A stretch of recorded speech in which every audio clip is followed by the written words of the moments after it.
It is often said that the Bible is a story of love.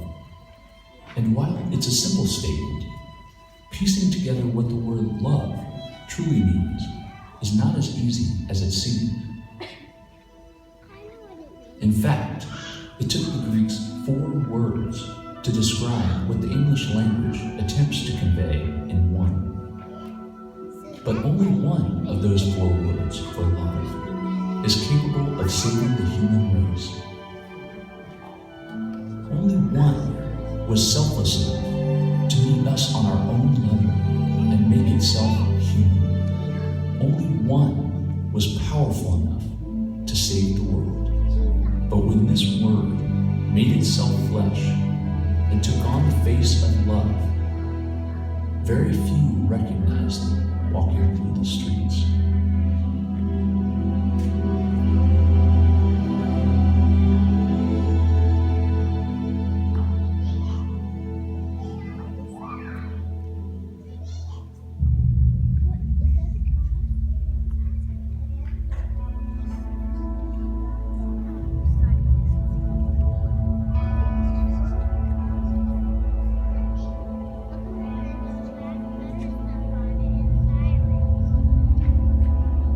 Faltering steps, the condemned Son of Man made his brutal trek up the mountain.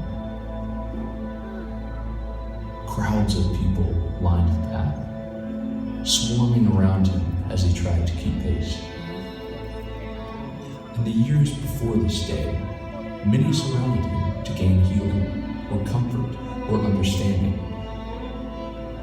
Just a week prior, some had even gathered to bestow on him a welcome to Jerusalem that was fit only for a king.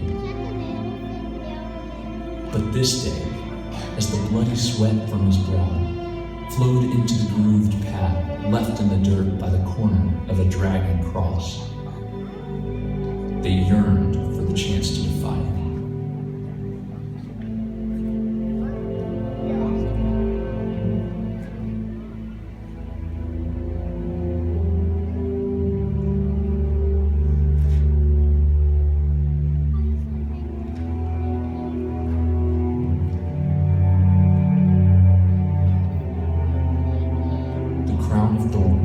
Bit deeply into his brow. A ring of angry purple lumps surrounding it where the Roman guards had driven home the crown with savage blows to his head. Again and again they struck him, crying, "Hail the King of the Jews!" And though he cried out in pain and buckled under their beating, the one they called Jesus uttered not a single word in retaliation or curse.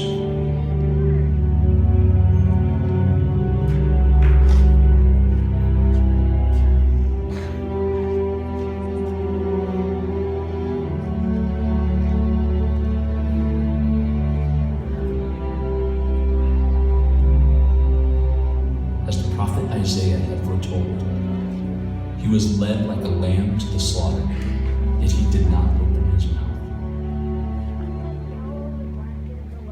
The man who had once sat at the right hand of God, enjoying the fragrance of his people's offerings, now suffered dearly from their ridicule and condemnation.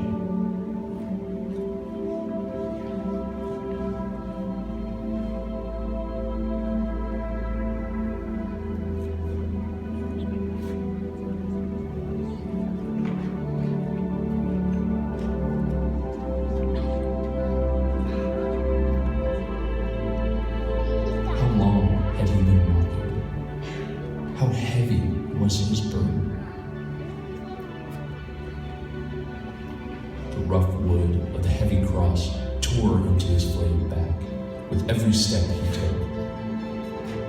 Nothing remained of his whip-shredded back but a ravaged portrait of pain, painted upon the very flesh of our Savior.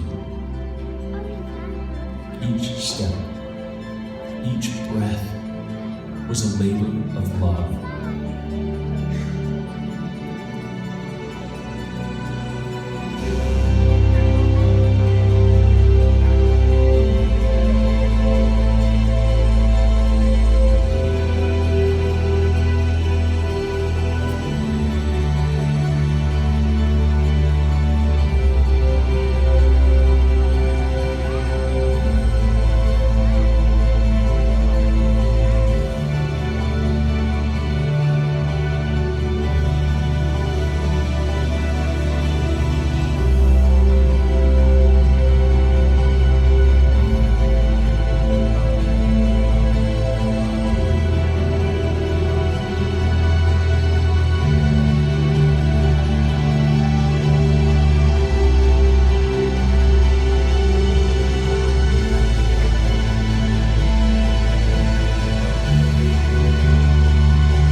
over the wooden cross.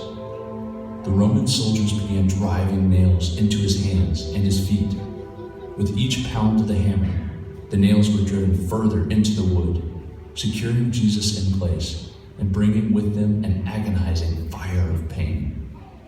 God, in the flesh, who chose to come down from his majestic position, to be born into lowly conditions, to an insignificant family, was experiencing the sort of anguish that only those who have committed the most egregious crimes should have faced.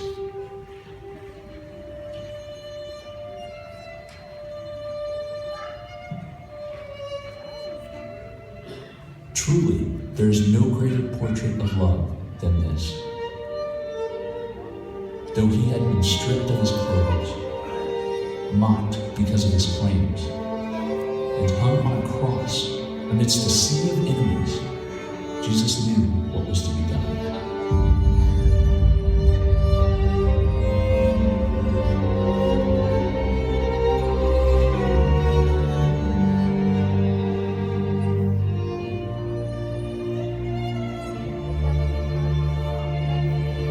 He laid down his life, a perfect life, for the sins of the entire world.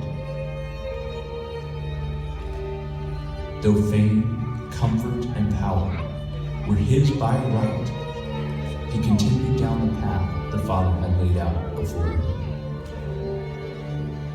And so, he brought his mission on earth to a close, crying out in love one last time.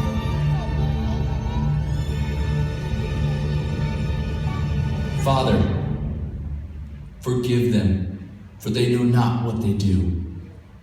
And then it was finished.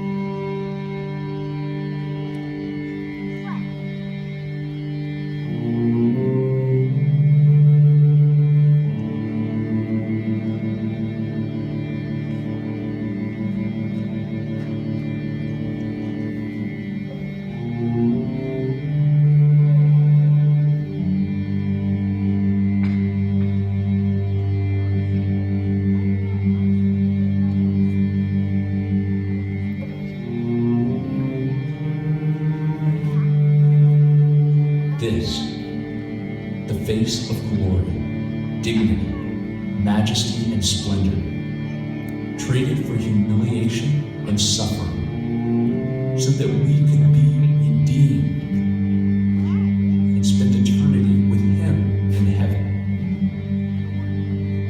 So when we come face to face with the greatest love the world has ever known, let us respond like King David.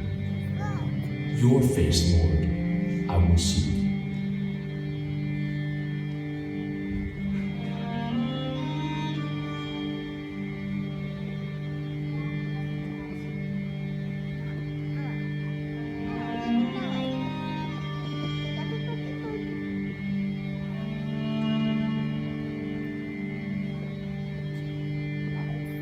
It's difficult to grasp that this agape love, that selfless love that only a perfect God can bestow, was given to the world in the form of a human package.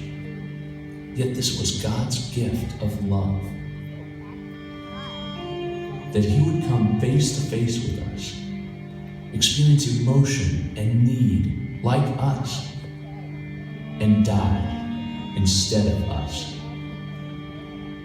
But Jesus did not want the overflowing of his love to simply end with us. He wants us to freely give to others the love we have freely received from him. When he rose again as our Redeemer, he gave us a new challenge. Love one another as I have loved you.